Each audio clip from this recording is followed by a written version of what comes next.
രാവിലെ തന്നെ ഒന്ന് തൊള്ള തുറന്ന് അലർന്നേ.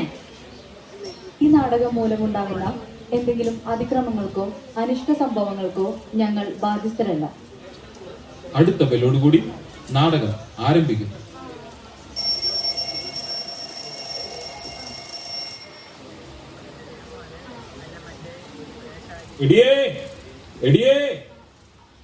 എന്താ മനുഷ്യ രാവിലെ തന്നെ ഒന്ന് തൊള്ള തുറന്ന് അലർന്നേ? പൂമുഖത്തേക്ക് ഒരു ബ്ലാക്ക് ടീ. നിങ്ങൾ പത്രം വായിച്ച് ചായയും കുടിച്ചോണ്ട് ഇവിടെ ഇരുന്നോ? ഇന്ന് ഏതാ ദിവസം എന്ന് വല്ല ഓർമ്മയുണ്ടോ? എന്ത് ചോദ്യമായത്? നിന്റെ ബർത്ത്ഡേ ഒക്കെ ഞാൻ മറക്കുവോ? അത് ശരി, അപ്പൊ നിങ്ങൾക്ക് അതും അറിയില്ലേ? ഇന്നെന്താ ഇന്ന്? എന്റെ മനുഷ്യ, ഇന്ന് അച്ഛൻ വരുന്ന ദിവസാ. അല്ല പിരിവാണോ ഇനി? അതൊന്നും അല്ല, ഇന്ന് വീട് വെഞ്ചരിപ്പാ. ഓ, അച്ഛന് വേറെ പണിയൊന്നുമില്ലേ? ഒരു അവധി ദിവസം കിട്ടിയത് ഇങ്ങനെ പോയല്ലോ. ദേവദൂഷണം പറയാതെ മനുഷ്യ, നമ്മളോ പ്രാർത്ഥിക്കുന്നില്ല, നമുക്ക് വേണ്ടി അച്ഛനെങ്കിലും പ്രാർത്ഥിക്കട്ടെ. ആ, എന്തെങ്കിലും ആകട്ടെ.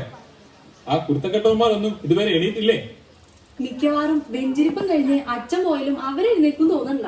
അതെങ്ങനെയാ? രാത്രി 2 മണി 3 മണി വരെ മൊബൈലും തോണ്ടിരിപ്പല്ലേ?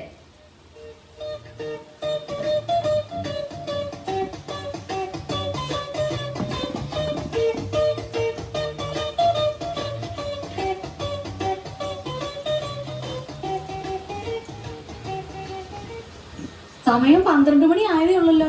സാറൊന്ന് നേരത്തെ ആണല്ലോ. വെറുതെ ഇവിടെ തലയും ചൊറിഞ്ഞോണ്ട് നിൽക്കാണ്ട് ബാക്കിയുള്ള എന്നെ കൂടെ എണീപ്പിക്കേ. എന്നിട്ട് പോയാൽ മുറിയൊക്കെ വൃത്തിയാക്കിയിട്. എടിയേ, നമ്മുടെ ബൈബിൾ എവിടെയാ? അത് ഉപയോഗിച്ചിട്ട് കുറെ തപ്പിയെടുക്കണം.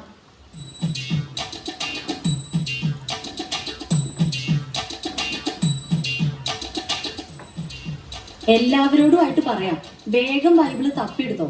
അച്ഛൻ വരുമ്പോ ഇവിടെ ബൈബിൾ ഇല്ലാന്ന് വന്നാ നാണക്കേടാ.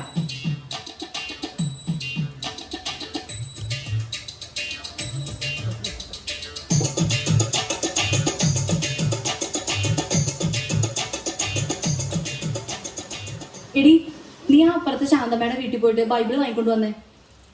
എന്തിനാ അമ്മ ശാന്തി ആന്റിയുടെ വീട്ടിൽ പോകുന്നത്? ഞാൻ മേരി ആന്റിക്ക് ഘർസിലെ ആത്തി ഹൂം. കഴിഞ്ഞ ആഴ്ച അവരുടെ പട്ടി നമ്മുടെ പൂച്ച ഓടിച്ചെന്ന് പറഞ്ഞ് ഞാൻ വഴക്കുണ്ടാക്കിയില്ലേ? അന്ന് പുറത്തു പറയാൻ കൊള്ളത്തൊക്കെ ഞാൻ അവളെ വിളിച്ചതാ. മാത്രമല്ല അവളുടെ സ്വഭാവം മോശം. നീ വേഗം പോയിട്ട് ശാന്തമ്മയുടെ അടുത്തുനിന്ന് വാങ്ങിട്ടോ.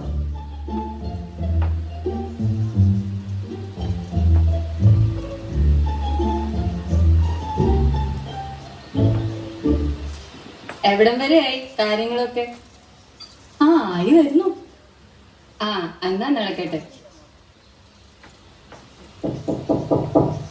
ആ, ആരോ കഥകൾ മുട്ടുന്നു. അച്ഛൻ വന്നു എന്നാ തോന്നുന്നേ.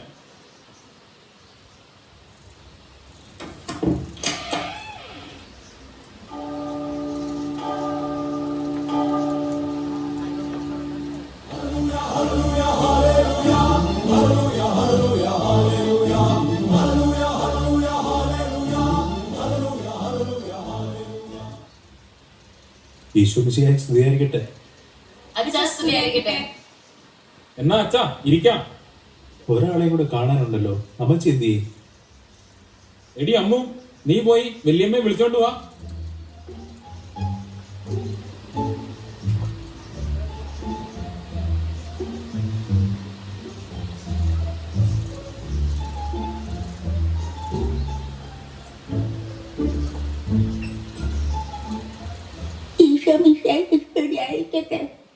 സ്തുതിയായിരിക്കട്ടെ.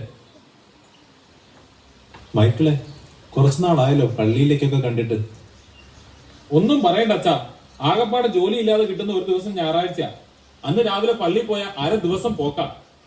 ഞായറാഴ്ച കുർബാന കടവുള്ളതാണെന്ന് അറിയില്ലേ? അച്ഛ, കടത്തിന്റെ കാര്യം പറഞ്ഞപ്പോഴാ അപ്പുറത്തെ വീട്ടിലെ മേരി ഞങ്ങളുടെ അടുത്ത് നിന്ന് 1000 രൂപ കടം വാങ്ങിയിട്ട് ഇതുവരെ അവള് തിരിച്ചു തന്നിട്ടില്ല. എന്നും അവിടെ പോയി തെറി വിളിക്കാൻ എനിക്ക് വയ്യച്ചാ. ആ കടവല്ല, ഞായറാഴ്ച കുർബാന നന്നായി ഒരുങ്ങി പങ്കെടുക്കണം എന്നാണ് ഉദ്ദേശിച്ചത്. അച്ഛൻ ആ പറഞ്ഞത് നേരാ. ഈ ഇടവകയില് ഏറ്റവും നന്നായിട്ട് ഒരുങ്ങി വരുന്നത് ഞാനാ. എടാ മോനെ, നിന്നെ പള്ളിയിലോട്ടൊക്കെ കണ്ടിട്ട് കുറെ നാളായല്ലോ. ലാസ്റ്റ് എന്നാ വെച്ചാ പള്ളി ഫുഡ് ഉണ്ടായിരുന്നു? ഓണത്തിനല്ലേ? ആ, എന്നാ വന്ന്. ഓണത്തിന് മാത്രം പ്രത്യക്ഷപ്പെടാൻ നീ ആരടാ? മാവേലി. നിന്റെ കാര്യം എങ്ങനെയാടി? ഇൻട്രസ്റ്റ് ഇല്ലാത്തോണ്ടല്ല അച്ഛാ, ഭയങ്കര തിരക്കാ. രാവിലെ ബാഡ്മിന്റൺ ക്ലാസ്, ട്യൂഷൻ, പിന്നെ വൈകുന്നേരം ഡാൻസ് ക്ലാസ്.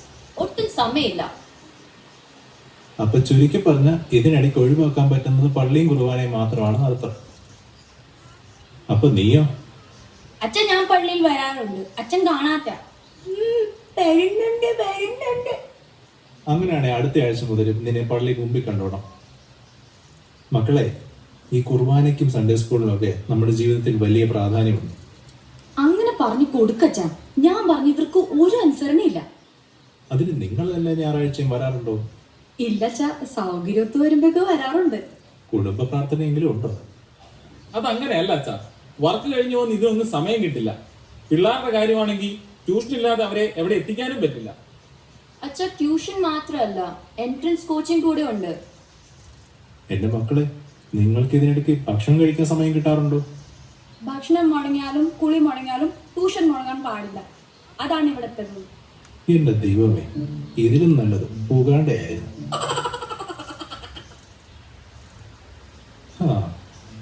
എന്നാ നമുക്കിനി പ്രാർത്ഥിക്കാം. എടാ മോനെ, നീ ആ ബൈബിൾ എടുത്ത് എഫേസോസ് 5:22 മുതലൊന്ന് വായിച്ചേ. ബൈബിളും വേണം.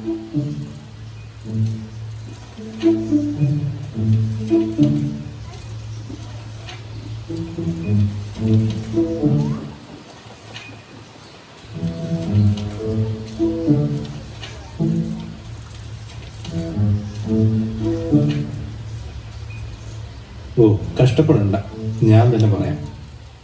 മക്കളെ, ഇപ്പോൾ നമ്മൾ കൈത്താക്കാലത്തിലാണല്ലോ. കൈതകാലോ? ഇപ്പൊ മഴക്കാലല്ലേ? മിണ്ടാതിരിടാ. മിണ്ടാതിരിക്കാൻ പറഞ്ഞിട്ട് കാര്യമില്ല. വേദപാഠത്തിന് മേൽപ്പിടാതെ ട്യൂഷന് വിട്ടു കഴിഞ്ഞാൽ അവരിതൊക്കെ എങ്ങനെ അറിയും? കൈത്താകാലം എന്നാൽ വിളവെടുപ്പിന്റെ കാലം എന്നാണ്. നമ്മളിൽ നിന്ന് ദൈവം ഫലം ആവശ്യപ്പെടുന്ന കാലം. എന്നാൽ നമ്മളോ ഇന്ന് ലോകത്തിന്റെ ഫലങ്ങളുടെ പുറകെയാണ്. ഞായറാഴ്ചയും പറ്റുമ്പോഴൊക്കെ നിങ്ങൾ കുർബാന കൂടാൻ പള്ളി വേണം. പിന്നെ കുടുംബ പ്രാർത്ഥനയും മുടക്കരുത്. ഇതൊക്കെ പറ്റുന്ന കാര്യമാണോ അച്ഛാ? ഇതൊക്കെ നമുക്ക് പറ്റണം. ദൈവത്തിനായിരിക്കണം നമ്മുടെ ജീവിതത്തിൽ ഒന്നാം സ്ഥാനം. ഇവിടെ നമ്മൾ ഉണ്ടാക്കുന്ന പേരും പെരുമയും ഒന്നും മരിച്ചാൽ നമുക്ക് കൊണ്ടുപോകാൻ പറ്റത്തില്ല. മക്കളെ ദൈവത്തിലേക്ക് നയിക്കേണ്ടതും മാതാപിതാക്കളുടെ ഉത്തരവാദിത്വമാണ്. ഇനി നിങ്ങളെല്ലാം സ്ഥിരമായി പള്ളിയിൽ കണ്ടേക്കണം. ഞങ്ങൾക്ക് തെറ്റ് പറ്റിപ്പോയച്ചാ, ഞങ്ങൾ മനസ്സിലാക്കുന്നു. ഇനി മുതൽ ദൈവത്തിനായിരിക്കും ഞങ്ങളുടെ ജീവിതത്തിൽ ഒന്നാം സ്ഥാനം. ഞായറാഴ്ച കുർബാന ഞങ്ങൾ മുടക്കത്തേയില്ല. കുടുംബ പ്രാർത്ഥനയും മുടക്കില്ല അച്ഛാ. Praise the Lord. ഇന്ന് ഈ കുടുംബത്തിന് രക്ഷ കൈവന്നിരിക്കുന്നു.